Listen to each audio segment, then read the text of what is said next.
My daddy bought this ring for my mom after she fell into the Arkansas River off of our houseboat. Mama fell in and she couldn't swim. Finally, Daddy and my brothers jumped in and I jumped in and we found her and we pulled her back up, and Daddy was so upset he sold the houseboat the next day and bought this ring for my mother. My mom, she enjoyed this ring so much. I know my mother is smiling down from heaven. It just means so much to me. This stunning piece is crafted in platinum, dating back to the 1950s, and was likely made right here in America. The mounting is exceptionally well executed, featuring round, brilliant cut diamonds that elegantly graduate in size.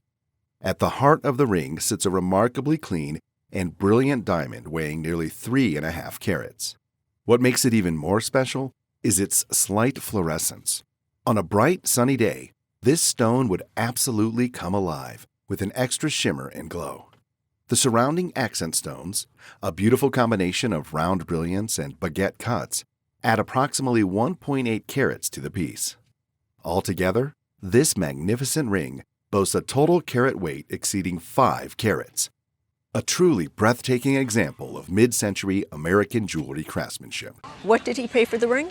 Daddy gave Zappy $5,000 for the ring. A retail value today for this ring is in the range of $60,000 to $70,000. Jeez, oh, Peto. Wow. Man, I better get some insurance on it.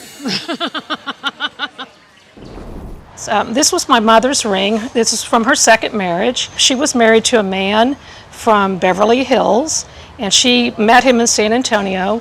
And within a couple of weeks, I think they eloped. So when did your stepfather buy this for your mother? I think it was around 1971 or 1972. This diamond features what's called an emerald cut, a style that first became popular in the 1920s. It's known for being a very clean, modern cut that was perfect for the Art Deco era. The emerald cut has these beautiful step cuts on the top and linear facets along the sides. Now, it doesn't have the sparkle and brilliance you'd see in a traditional round brilliant cut diamond, but that's not what it's designed for. Instead, the emerald cut really showcases the clarity of the stone, how clean and pure it is inside. Most diamonds have some kind of inclusion, little imperfections that formed naturally as the diamond grew deep in the earth. But this stone is incredibly clean. Even under magnification, experts had trouble finding anything inside it, which is extremely rare. When examining the ring, there was no signature inside the band. However, the original owner wisely kept all the paperwork, which documented that this ring was sold by Van Cleef and Arpels. The diamond itself weighs just over 5 carats with excellent color.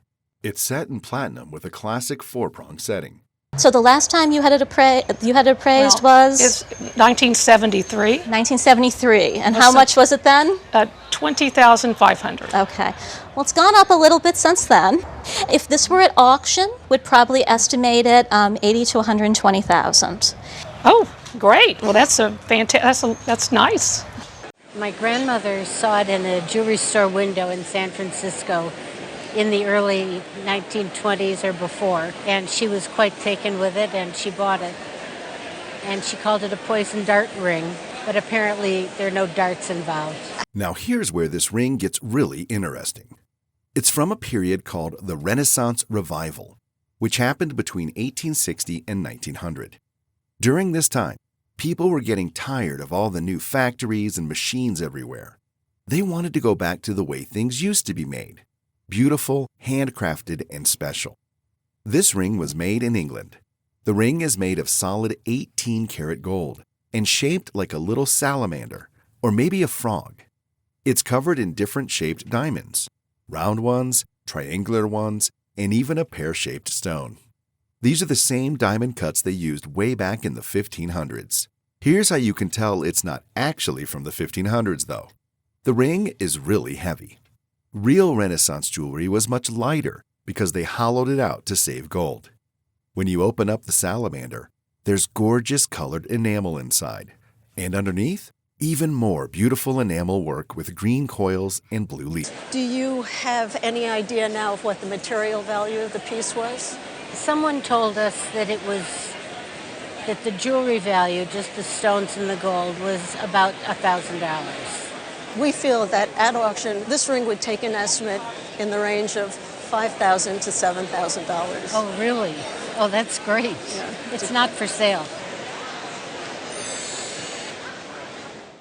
My husband and I are originally from Los Angeles. He's a congregational rabbi, now retired.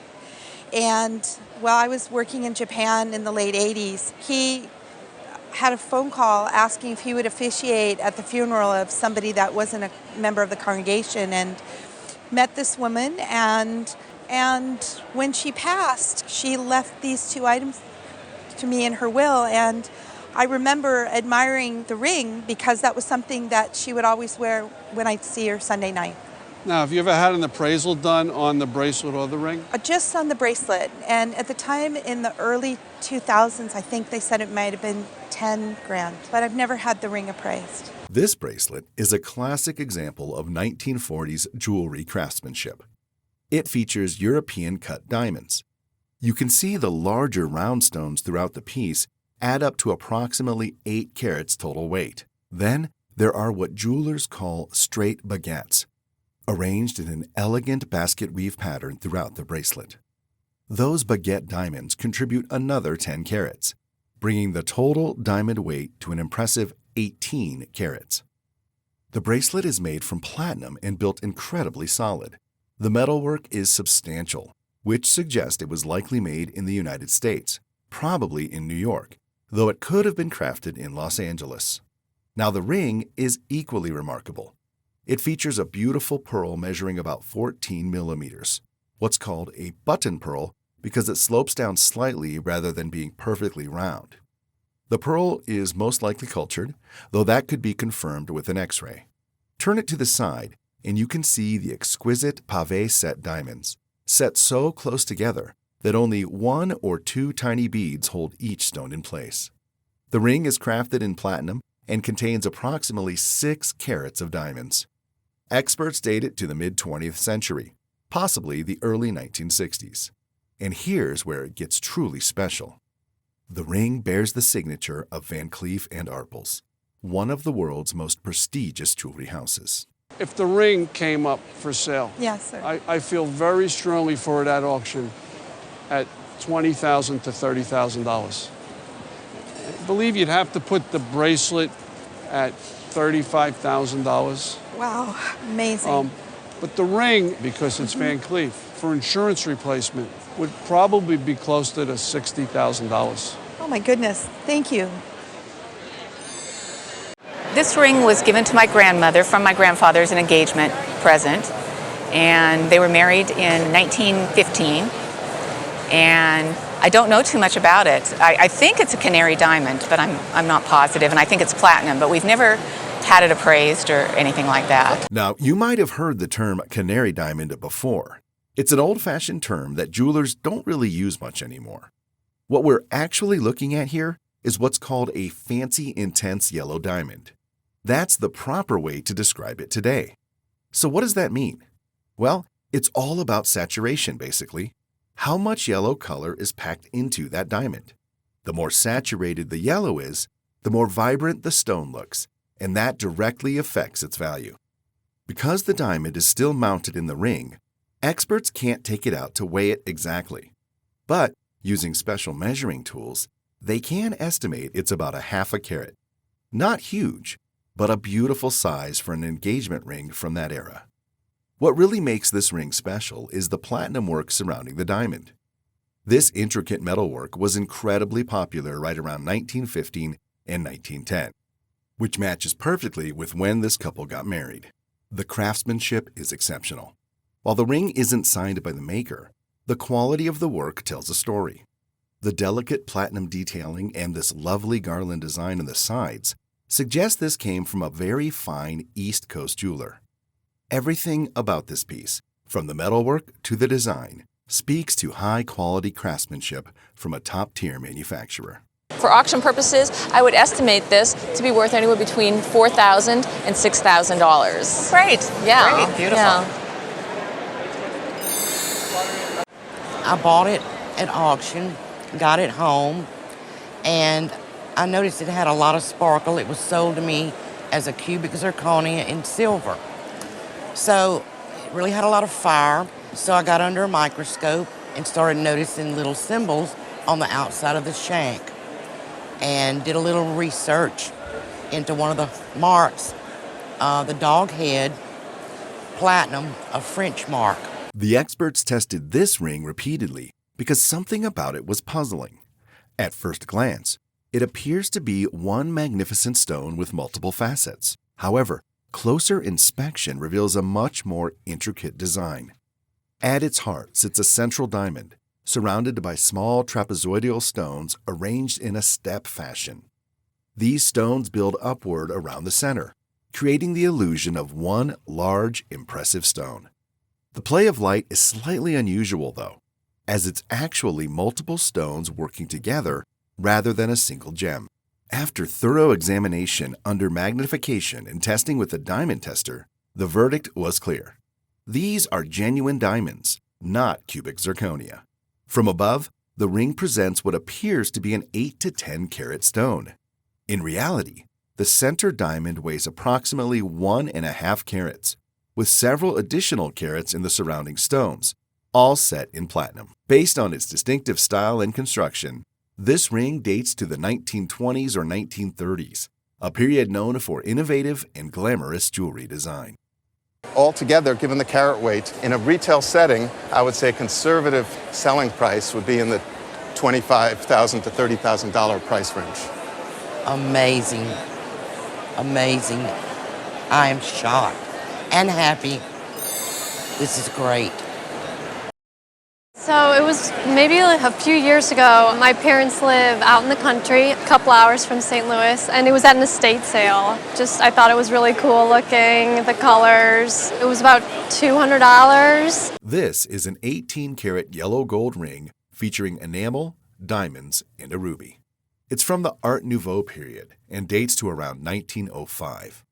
Even as a period piece on its own, it's a beautiful example of early 20th century jewelry.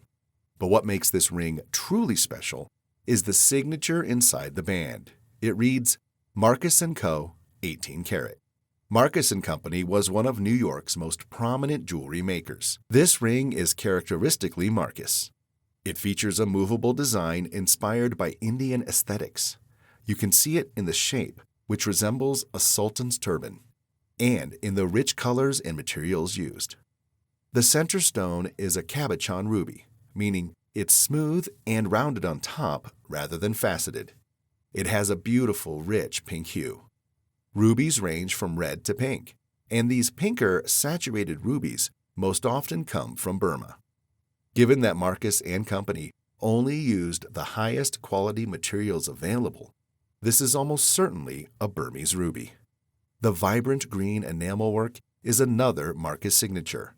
They were absolute masters of enamel. I would say at auction today, it would be worth between $7,000 and $10,000. Whoa, no way. Oh my gosh, wow.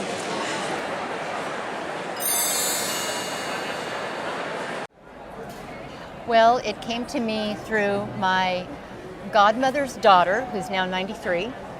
And she and my mother were best of friends. She had no children, and this was her second husband's, first wife's, mother's jewelry. That's a lot to keep track of. It is. This ring was designed by a gentleman named David Webb, one of New York City's most prominent jewelers. At the center sit beautiful rubies, surrounded by lovely bright white diamonds. The gold has this amazing textured appearance, almost like a haystack. And here's an interesting detail.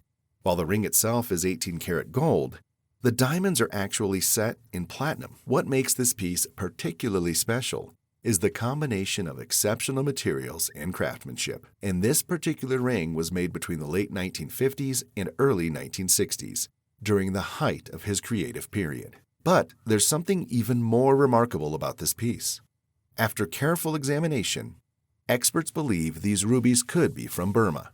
To confirm this, the stones would need specific certification from a gemological laboratory.